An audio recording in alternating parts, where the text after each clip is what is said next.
Once again, hello everybody. This is Gordon Eichhorst. I'm one of the co-founders here at Impact Central. And I am so pleased to be welcoming many of you back to our webinar series. If this is the first time that you're joining us, it's great to have you. Tonight, I'm really excited about this webinar because it's a topic that's really at the core of what we believe in here at Impact Central, and that is community. I think we all realize that we can't go it alone, but that still leaves out a bigger question.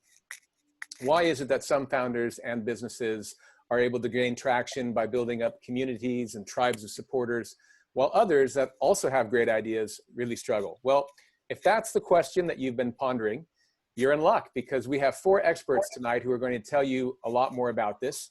Leading the discussion this afternoon is our own SL Martin, one of the co-founders here at Impact Central, and she's our head of community building.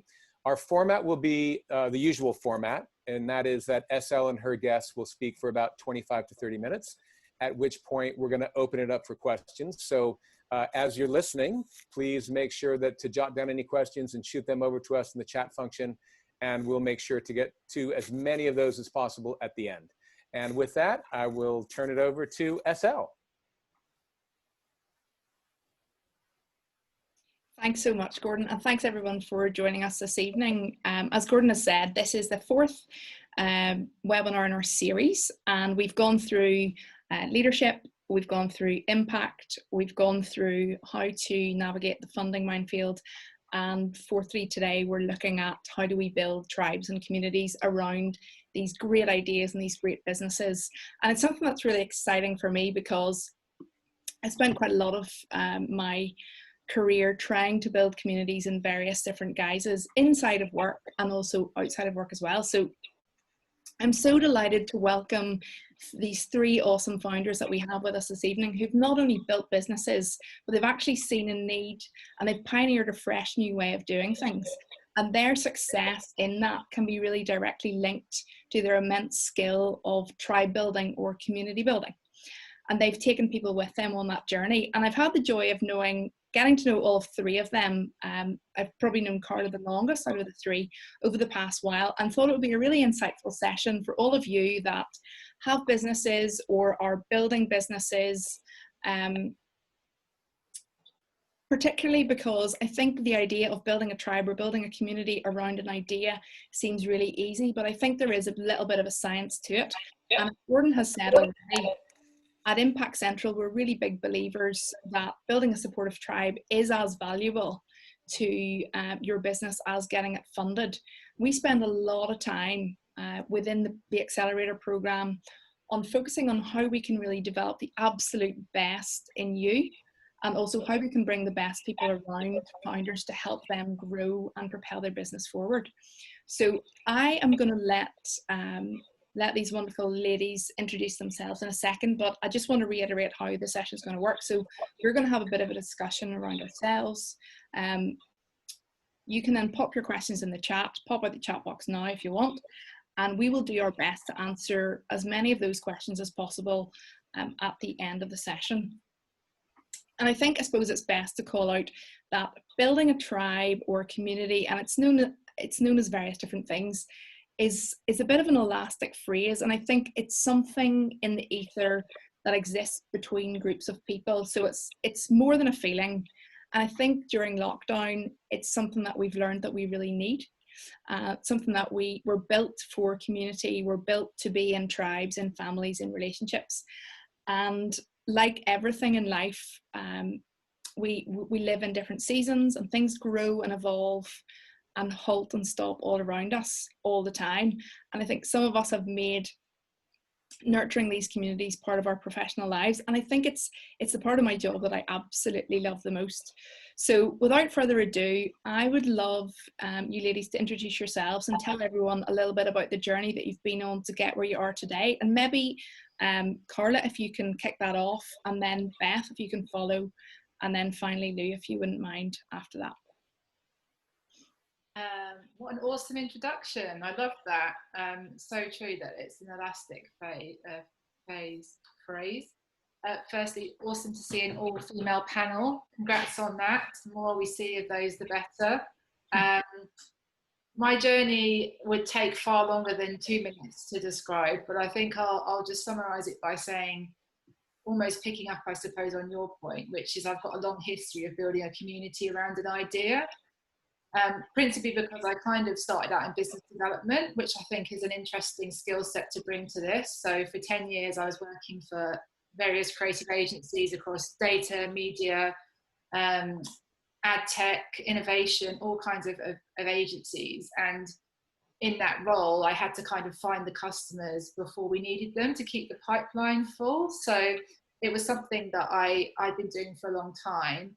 And then after working in agencies, I started to think more about business development as a skill for good, which is kind of a weird sentence in itself, because business development has quite a bad name. It's kind of these like sales, salesmen knocking at doors, a bit grimy. But the principal idea of connecting one set of people to another set of people is very, very useful when you think about the impact space. So I reframe that as a catalyst for change, and taking those kind of partnerships and business development skills to say, actually, how could I convene different people together to problem solve? And 2 years ago, I started something called New Breed, which works with organisations like Sony Music, the Wellcome Trust, and Royal College of Engineering, to take a problem around social impact and find people who are already solving a problem in that area and convene workshops to help them think together on that. And then most recently, I've been running the Warrior Women Network, which is a whole different proposition around that kind of lone ranger feel that you can get as an entrepreneur. And in the impact space, there's some very precise challenges that female founders are experiencing. So it's a community to support people in that area. Awesome. I think just to add a bit more context to the discussion that we're going to have this evening, someone I really deeply admire, and Gordon will laugh because I talk about her all the time, is this awesome lady called Priya Parker. And she has done such incredible work in the area of really getting into the detail of why we bring people together in tribes and why it matters. And I think the thread of the discussion that we're going to have this evening is kind of centered around, I suppose, some of what I have learned from her. So I just wanted to kind of set that scene, and then Beth, I'd love you to tell us about your journey, and then Lou will go back.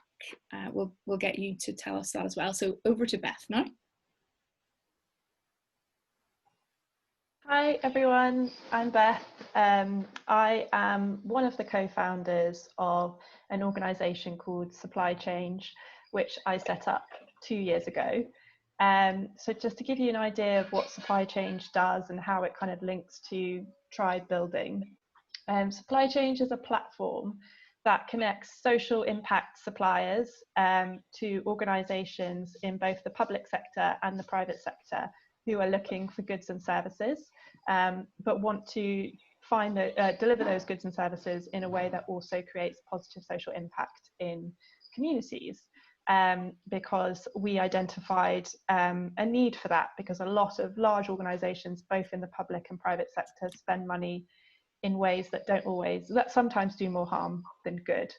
Part of obviously that role is that we have to create a platform of social impact suppliers who want to sell in to these organisations, but also find organisations that want to come with us on that journey and believe in our mission of making procurement a force for good.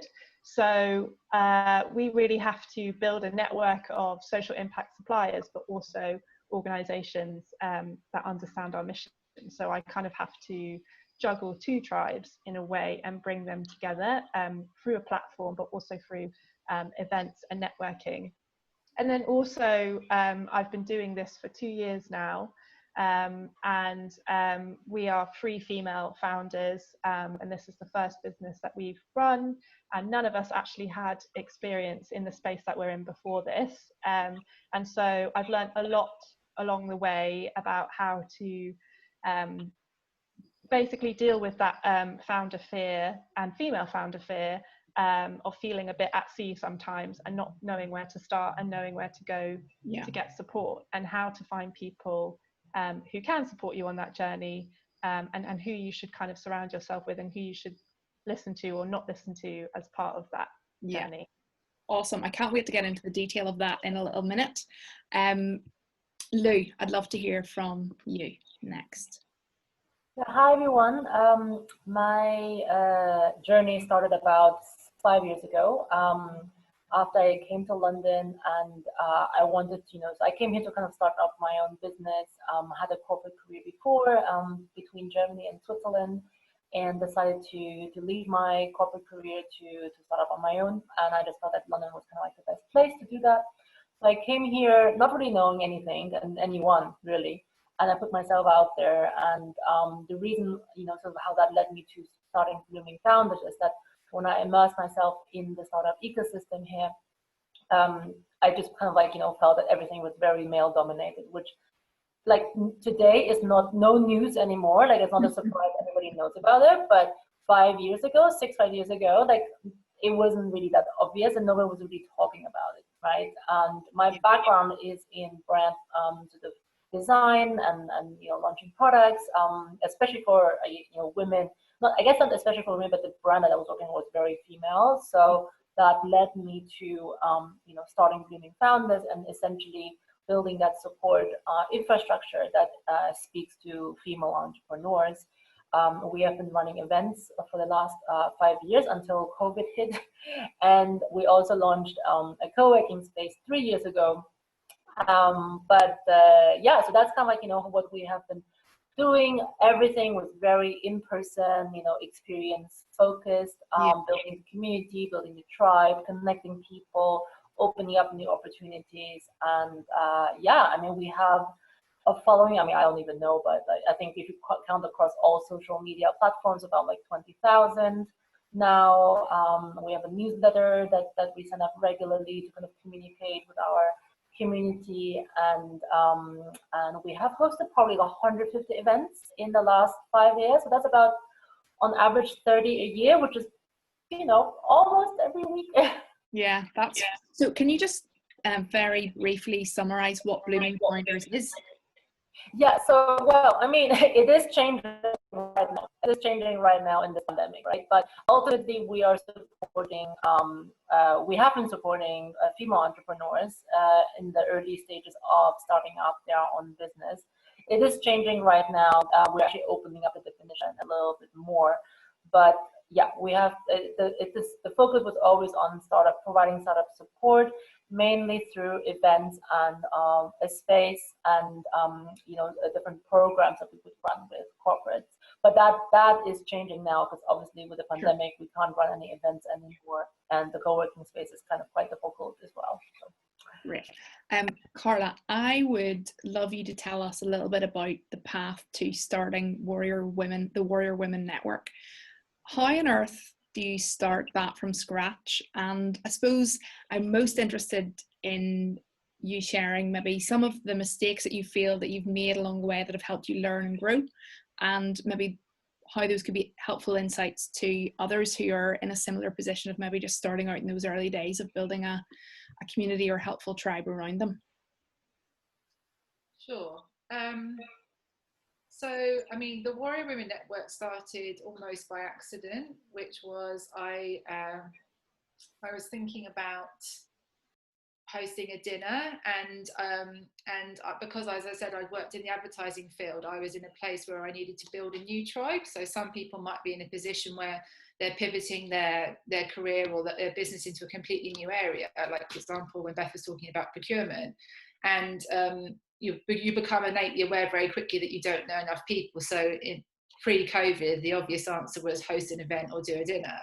And I set up the dinner and thought, well, who do I know in the impact space? And it turned out I knew more influential women than I knew men. So I called it the Warrior Women Dinner, without a plan to turn it into a collaboration platform or a support network. And we had at that dinner a range of women who were working at like the Foreign Affairs Office, Cabinet Office, The Guardian, in areas like human trafficking. Had the youngest, the leader of the XR youth group. And I think I had about 5 people that I knew, and I asked them all to bring someone else. And it turned to about 16 people who turned up. And the true story of that dinner was that I kind of planned to do the events that I used to do, which is, you have a speaker and then you network afterwards.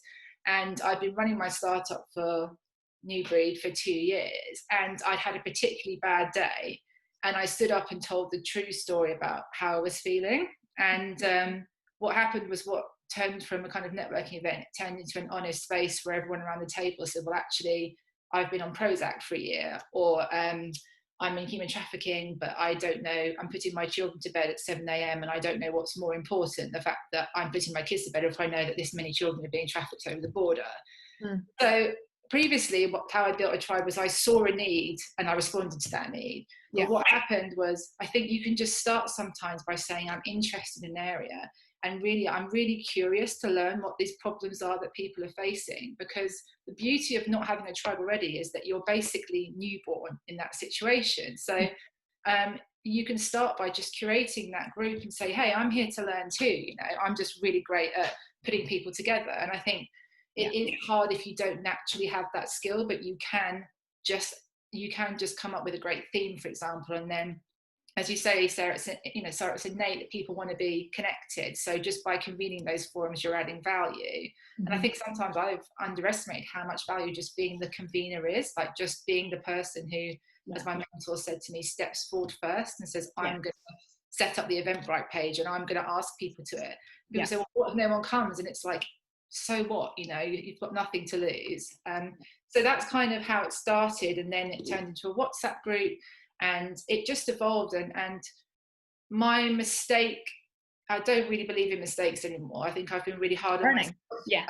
I think you hear that a lot, you hear that a lot about, oh, it's all learning. But I think I'm actually in a place now after almost 20 years in business where I can see the most painful points were like, wow, that was the greatest learning, and I was being given a lesson.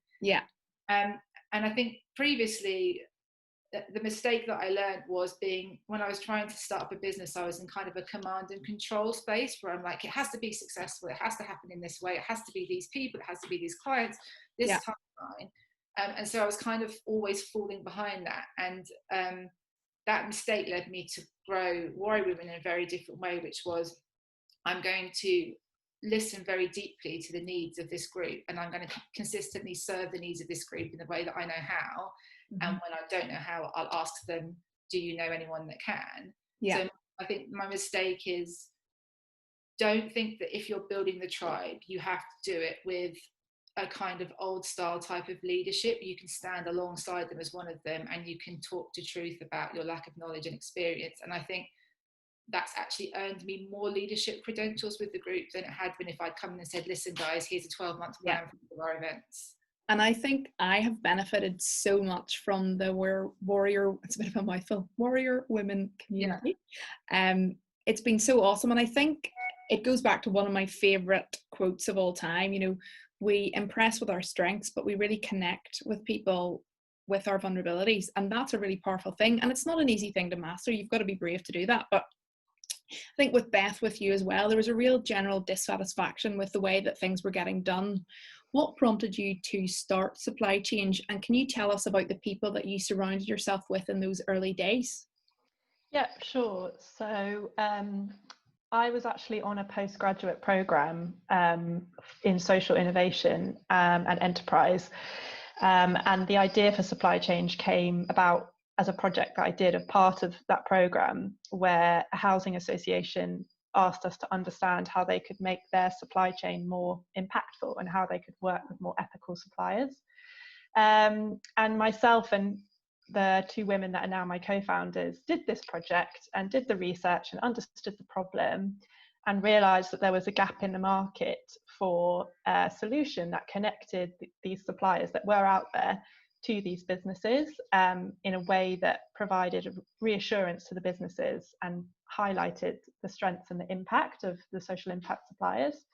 And I think initially we were like, okay, that's great, there's a gap in the market, someone else can do that though, because we don't have any experience of procurement. That was not my background at all, or my co-founders. It would mean building a tech platform which we wouldn't even know where to start. So we were like, okay, so someone else should probably do that.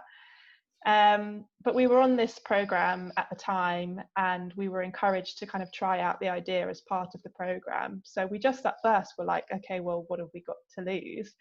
And the further we got into building this idea, the more we were like, no, we actually can do this. We can do this ourselves. We just need to learn as we go. And as Carla was saying, it's okay to at the beginning sort of admit that you're not the expert and that you don't know everything, and actually being honest about that does help you attract people that want to help you and support you.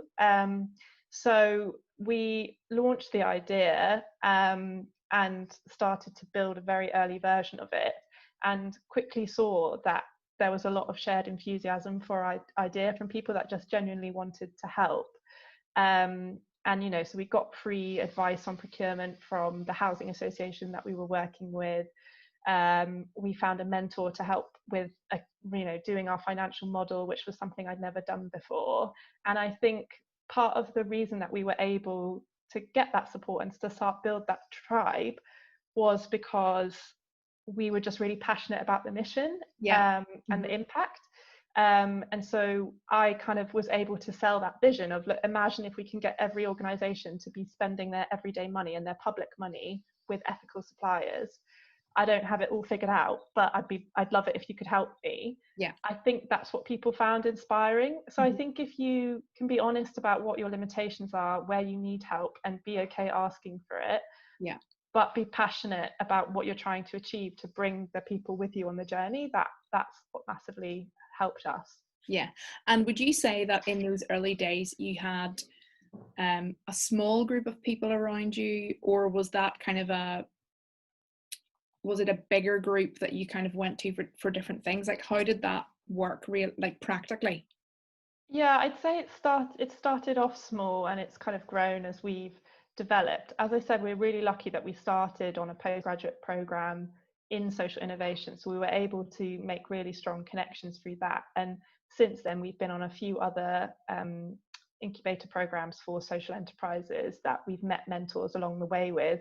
And I think you're able to establish early on, when you meet a potential mentor or someone, like if that relationship's going to work and if they're the right person for you. And I think we've managed to cultivate that tribe in all sort of aspects of the business that we felt we needed support in. And now we actually also have our own advisory board, which has kind of formalized that a bit more, which just makes us really accountable. So I guess it started off small, but it has kind of snowballed, and we've been able to finesse it as well and get the right kind of support. Because I think the other thing is, when you're early stage, you can like agree to go to coffees with everybody, and sometimes actually you need to say like, no, I'm not going to do that, and I'm going to go to this person. So I think that's important too. Is that something I suppose a piece of advice that you would pass on in terms of what you might do differently next time? Is that something that you did a lot at the start, like met with everybody, or? 100%. Yeah, I was like, oh, I have to say yes to this because I'm so grateful for their help, and I need to learn everything there is to learn. And we quickly get quite burnt out by that, but also you realize that your diary is completely full with meetings and you don't have any time to actually do the thing you're supposed to be doing. So I've definitely got better at that now, although I guess that's part of the process, so maybe you have to do that to realize it. But if I had my time again, I'd probably be more selective about who I went to for help and whose advice that I took, because sometimes you can leave meetings and I feel like I've just been talked at for an hour, but other times it can work really well. So I definitely say trying to work out like what's best for you, and in terms of the level of support is important as well. Cool. Lou, I have another kind of question for you. So I'd love to know, first of all, what triggered you to set up Blooming Founders? And I know that there's like a constant battle, just with what Beth was saying, in the depth of the tribe and community that you're trying to build, and the breadth, and how many people should be involved. And even within bigger groups, I know it's possible to create small and meaningful connections. But how would you say right now you could pass on to people maybe that are they're at the start of this journey in building meaningful connections through the circumstances that we're finding ourselves in? A lot to unpack there. So I guess I mentioned briefly like what triggered me starting Blooming Founders is really me coming to London, putting myself out into the ecosystem, trying to learn everything, going to all the events, etc., and just seeing everything very, very male dominated. And I thought, okay, can't really be, basically, right? Can we kind of create a more well, I guess I went like the other way, right? It's like, okay, can we create like something more for women, you know, so where people kind of, connect in a different way, right? I'm personally quite extroverted. I have no problem talking to men. I'm no problem talking to kind of, you know, geeky guys as well. Like, it's totally cool. But there's just like other optionalities as well that I wanted to create for the for that type of person that I was, and I knew that there were more of me, right? It was hard to find people like me 6 years ago and 5 years ago in London, right? Like, you had to go around and find them. So so basically that's triggered the whole situation. What I have learned in the last 5 years about community building is actually, it's so multi-layered, and I'm hoping it makes sense now on this panel. But first of all, I think if you are thinking about starting your own community or building your own tribe, I think you have to be very clear about what the purpose is of that community to you and your business. Is the community does the community exist to support you as the founder, or is the community actually part of your business and part of your business model, and are you looking to monetize that tribe in some way, basically? Like, it's two very different things. And if people don't, you know, if you're not clear about it, it can get very, very murky, and it actually can also piss some people off further down the line when they discover that, you know, sort of you had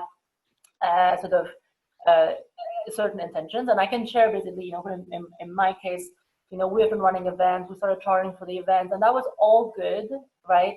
And along that side, for the first 3 years, I was running a Facebook group that grew over time, right? So we were a very small community. Pretty much people had came to the events that wanted to stay together, and we just basically invited them into this Facebook group so they can stay in touch, you know, because most likely they met each other at the event and would come back and things like that. But then over time, that grew to like over 3,500 people. Wow. And I know that there are like bigger Facebook groups out there, but I personally noticed that from like 1,500 onwards, it just kind of changed the dynamics in the group, because then all of a sudden, instead of kind of like, you know, just be like a community of people that happen to attend Blooming Founders events and were kind of like-minded, people started to see it as like, you know, a network or like a sort of an opportunity to tap into to promote their own businesses. Okay. Right. And I have to say, like, I didn't clock it at the time because I was busy running the events, and I had somebody else helping me with, you know, managing the Facebook group. And it was just about like, okay, let's make sure it's not too like super duper self-promotional, basically, right? But, you know, we wanted to help, we wanted to support, right? We were like, hey, let's, like, you know, if you want to connect, let them connect, kind of thing. But the whole thing derailed a little bit, and it just sort of became like more and more time intensive for us to manage, really. And at some point I was like, okay, I can't keep it, you know, sort of running and maintaining it if we don't actually sort of get some money back from kind of like this activity. I knew by that time that hundreds of women have benefit from that group, literally started up their own businesses, like finding their first clients through the group, etc. And you know, and basically I was like, okay, well, I mean, we have demonstrated value, right? Clearly we have demonstrated value. If we were to sort of introduce and turn it into like a paid membership, you know, I mean, that should be okay, right? I mean, that was my gut feeling. I mean, it was not okay. It was okay. What happened? I then realized not everybody in this group, actually the majority of this group actually never came to a Blooming Founders event, because then, you know, those people joined us online. They found the Facebook algorithm, you know, or group through the algorithm or some, you know, sort of thing. They just thought that it was like, you know, another female founders group, like many others on Facebook. And all of a sudden they thought that I kind of like turned in like super commercial and trying to kind of like monetize this group and, you know, just kind of like further my own sort of, you know, I guess further my own agenda. Whereas I'm was basically sitting there, and that's a very honest account here, but I literally was sitting there, I was like, oh my God, like I'm literally bleeding, like I'm not sleeping. I'm like sort of like, I've been trying to support this group for like 3 years, and it's sucking the life out of me, basically, right? So that was basically the sort of juxtaposition of perceptions, right? And people were just kind of like, oh, you know, like, you know, she just wants to monetize this, like, you know, what is this? And we don't, I mean, I also wanted to move them to like an app to kind of get them off Facebook, because, you know, Yeah. Now we know that Facebook's not like the best place to hang out anymore. Yeah. But you know, like 2 years ago, that was like the beginning, right? And people were like, we're not leaving Facebook. We don't want to move to another app. Like, we don't like want to pay anything, etc., etc. And support should be free, you know. And I then also then realized, okay, there is some sort of notion around like, you know, this community support where yes, you know, it you know, probably it feels more genuine if it's free, right? Yeah. So I learned like that part I agree with. But then the other part I have to say, like, I got, you know, a bit burned, you know, from this. And so I guess I just wanted to share that you can also, you can have the best intentions in building a community and building a tribe, and you can still get burned by your own tribe, basically. Yes, and that can be hard when you have put so much time and effort and blood and sweat into trying to create something that's really helpful and additive to the people that are in it. I think, Carla, it would be really, I'd love you to share. So I think there's an idea that there's a certain type of magic whenever you create a temporary alternative world, and I just want to be quick on this because I know that we're past time, where you create pop-up rules that exist for, say, an evening, a specific purpose. And the rules that you impose are really powerful because they allow people to temporarily change and harmonize their behavior. And I think in a more diverse society, pop-up rules can carry a really special force. So they allow us to gather across all of our differences and also have a more deep and meaningful connection. So I remember one time you organized this awesome event at the Wellcome Trust, and you created an environment with pop-up rules just for that evening and invited us to suspend our assumptions and just to go with it. And I found it really powerful. I think Gordon was there with me as well. Really good fun, really engaging. What would you say to people that are trying to figure out how to build a tribe from zero? Would you, you know, in terms of creating events versus an online community versus maybe any other medium, how do you see, how have you seen relationships grow and flourish in those other mediums as well?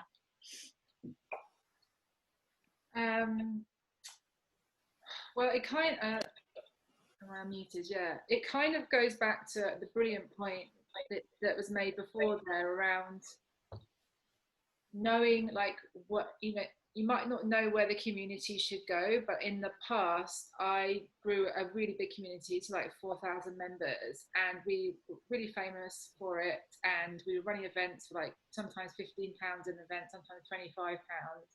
And I got to the point of it where I just realized I hadn't really made a decision about what it was there for. It wasn't really, everybody thought that it was feeding my consultancy business and it was building my brand, but it wasn't moving into a commercial model. So it wasn't like a lead funnel that you come to this event and then you sign up for this and then you become whatever.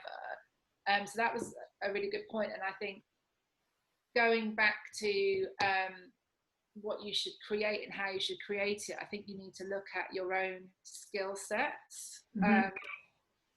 It's really, it is an art. Like, you know, it isn't.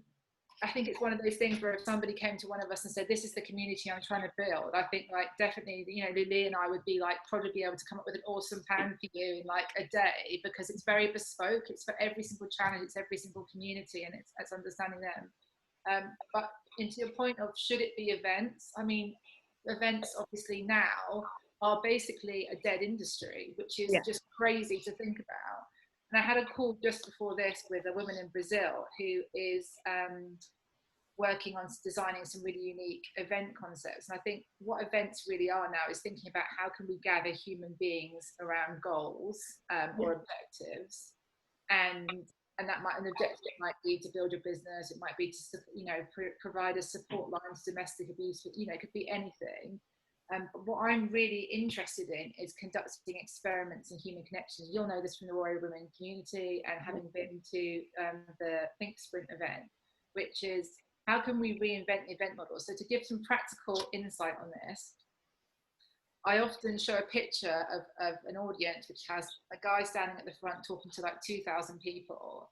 And I look at that picture and I say, what a wasted opportunity. Because if you actually turned it the other way, and you got those 2,000 people to come together around what is the future of Bitcoin, for example, and you found a way to bring them all together to co-design and think around that, you're likely to get a much richer, better answer than you have listening to like one person on the stage. So I think what we need to do when we're building a tribe is say, where are the opportunities to build more human connections in interesting ways? And I'm sure, like, if you've never done this before, you're probably like, oh my God. I mean, I always fall into comparison. So I almost hate it when you listen to people on webinars. You think, oh my God, I don't even know how to send out an email to a group of people. And there's this woman saying, need to think about, you know, human connection. But the very, very unhelpful way of describing this is something that I talk about a lot, which is, I really believe that every single person has a gift that they know that they had like 3 or 4 years old. And if you can identify what that is, let's say, for example, you really love languages and you really love bringing different people together and you've traveled around the world for a lot, you can start from that perspective of like, that's a passion point for me, and I'm really interested in like how I could bring somebody from Brazil and someone from France together because I'm really interested in that. So you can start from a place of like your own passion. I think that's when communities grow really, really well, opposed to like, so mine is that I'm an empath and I'm highly sensitive. So that's how I've built my community, is those values of vulnerability. So sometimes it's not just the business opportunity, it's like, where is your human connection built just as who you are anyway? Cool. And so much in that. That's so helpful, and we could spend a whole hour or more talking about that, but I'd love to give people the opportunity to ask any questions that they might have. So we've got one for Lou. Kudos for persevering. Have you since managed to put in changes that have allowed you to balance monetization and staying true to what Blooming Founders is about? Yeah, I was just actually replying on the chat because I was like, oh, well, let me just reply. So we had this community basically on the site, right? It was always kind of like, you know, like an additional thing that we were running on top of the events and the co-working space. So at the time when it happened, I just basically didn't have any energy left, basically. I was like, okay, we're just going to focus on the events and the co-working space and focus on bringing people, you know, in like together in person and bringing the community, you know, together in that way. So that's what we have been focusing on, you know, all of this time until COVID hit, basically, right? Yeah. So I guess the question is like, you know, we were managing, because actually me losing the Facebook group at the time 2 years ago had no impact on the business whatsoever. And you could probably also then see that actually that, you know, for some reason this just grew into like a separate thing, basically, that didn't have, I mean, it was there, it was existing, it did good to the people that, you know, to benefit from it, but there was not really the link to the business. Yeah. Right. And I personally couldn't keep it up, so like, okay, fine. Yeah, but then now with COVID, with the event industry being dead, and what Carter, you know, mentioned, we're now redesigning the whole proposition again, basically. Now we're kind of like thinking again, okay, what does it mean? Like, who do we really want to focus on, right? And I think building a tribe really goes back to, you know, who do you want to speak to? And what is really important to know about communities is that communities do change. I mean, they're human beings, right? So Yeah. human beings change. And I think that's also something that I wasn't aware of. I couldn't anticipate when I started Blooming Founders, that like this kind of constant change, basically, right? Yeah. And now we're, you know, taking a step back to say, okay, who are we really sort of serving? How are we serving them? And basically, we're now embarking on a journey where we will focus on smaller groups, basically. Okay. So interesting. that thing that, you know, sort of with Facebook and just orders about like numbers, and I think it's kind of like, you know, when you're in the startup world, like at the time, for sure, it was always like bigger, better, and all that stuff, right? Traction and kind of like hockey stick up to the right. And it's not very human, basically. Like, you know, you cannot maintain meaningful relationships with like 1,000 people. It's just like not possible. Exactly. Yeah, basically. totally. Yeah. That's so helpful. Thank you so much. Ian has just made a helpful comment and a question. So have you got an example, building on the discussion, you've each spoken about generosity within your businesses. Have you got an example where showing generosity has definitely repaid itself in whatever way? Beth, do you want to take that one first? Yeah, well, I actually hope that what we're doing at the moment is going to pay off soon. So since lockdown hit, we have actually made our platform open source. So normally buyers have to pay to access the social impact suppliers and find out all their information. But obviously we knew that when COVID started, they might not have the budget to pay for our service, and we didn't want that to stop social impact suppliers whose work is now more important than ever from winning business or seizing opportunities. So we decided for kind of the period of lockdown to make our platform open source, and any suppliers that were looking for work or looking for financial or non-financial support could list what support they were looking for on the platform, and all the corporates and buyers that we work with can see it and get in touch with them directly. So kind of removing us as the middleman. And although that's really risky, because that's essentially like our value, we're just erasing it. And at first I was worried, because I was like, well, does that mean I'm devaluing what we're doing by making that open source at this time? But actually, I think it showed in that moment that what we cared most about as a business was enabling these connections to happen. Yeah. And although that's affected our bottom line in the short term, it's furthered our mission. And I think that, you know, eventually we will close that open platform and go back to business as usual. But I think it's proven to both the suppliers that we support and the buyers that we're hoping to engage with that our mission is what we believe in, and we're not just here for kind of commercial gain. And I think they will remember that actually during lockdown, that's what they did. Yeah. And we'll see the benefits of that to come, I hope. Anyway, and you might come back in 6 months, I'll be like, no, we lost all our money and that was stupid. But yeah, I think it's paying off. Awesome, that's so cool. A question from Julia: how important, and I think this is maybe this one for Carla to start with, how important are community guidelines, and should all communities create them? Oh God, this question keeps me up at night, honestly. Like, I would love to hear from the group if anyone's got any thoughts on this. So when I first started out, I had a kind of a broad idea of community guidelines. So lots of people would say to me, with the warrior room community, you need to have a really clear mission, you need to have convene the space around the right behaviours, so like confidentiality, you know, just all sorts of things like how, you know, aggression, all those kind of lines. But then I think there's stuff around legalities of stuff. So if you tell, because in our group, as we share a lot of stuff which is very, very, you wouldn't want shared outside of the group, like about maybe how investors have treated you or how colleagues have treated you, or just like testing on ideas that you're working on at the moment. Mm-hmm. And you know, like I said, I like to come from a place where I'm like, I say the things that I don't know, and I don't fully know what it means if you've set a confidentiality agreement and then somebody shares outside the group something that they shouldn't. It's quite difficult to know how to, I'm not sure, again, I'd love to know what are the legal rules around holding communities in that kind of vulnerable way. So I think for me, I definitely set a very strong sense of how we show up in the group. So, and we have forums, so we have something called a gift call, which is when we have four people come together and they talk uninterrupted for 5 minutes, answering the question, how are you? And then after they've spoken, we all offer them a gift, which might be a connection or a resource or something else. And by having, I think what we've done really well in community building is creating small bubbles within a larger group so that people can form relationships in that way, as well as having big forums and having the chat. So my advice is, like, think about community building around showing up how you want to model the behavior you want of the group, create small forums for connections, and yeah, hopefully I wouldn't be saying in a year's time, understand the legalities more.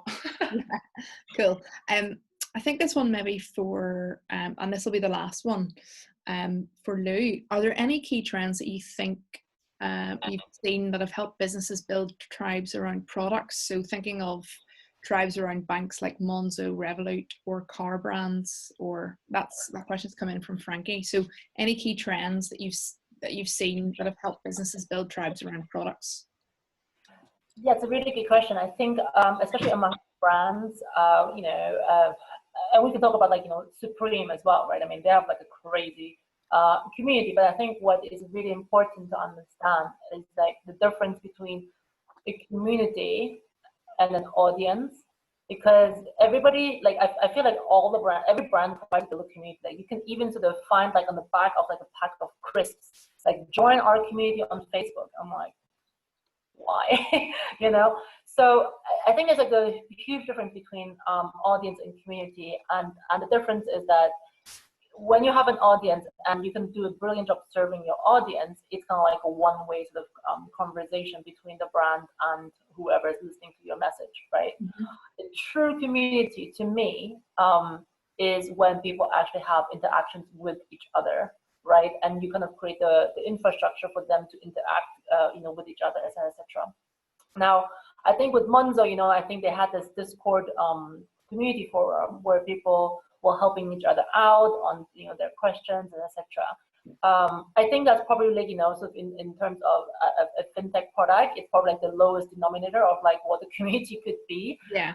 I think they could have done more, but I think it's like, it depends on like, is the community really helpful for you as a business in that sense, basically, right? Like, is there like a value for you, for Monzo to convene, I'm sure like, well, like a lot of people are Monzo users, right? I'm sure they can curate dinners or salons or whatever to kind of help people discuss about even financial things, basically, right? I mean, that would be sort of like true community building to me.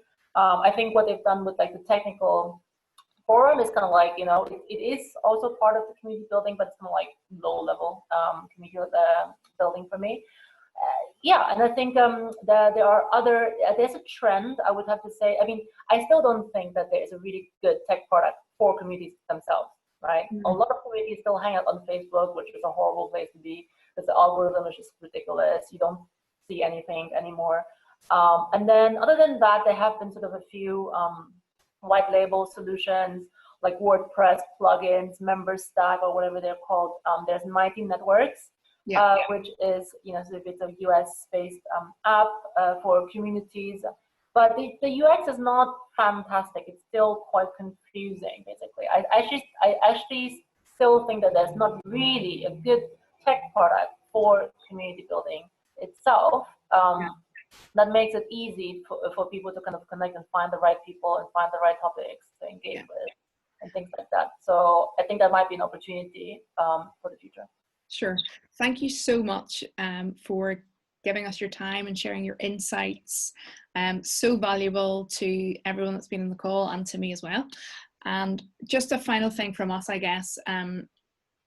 We are starting our first cohort in September for the accelerator program. So the deadline for applying for that is tonight at midnight. So if you are on the call and you haven't applied yet, then I would love to encourage you to get your application in to guarantee the opportunity of an interview. If you don't meet the deadline, then we can't guarantee that you will have the opportunity of an interview. So that's all from us. We will be in touch. We'll send this out in the sort of next week with the recording, and also hopefully some hints and tips as to what you guys can be doing to continue to build your community. So from all of us, thank you so much for joining us. And if you've been to more than one of these webinars, it's been awesome to have you with us, and we will look forward to being in touch with you again soon. Okay, take care. Thank you.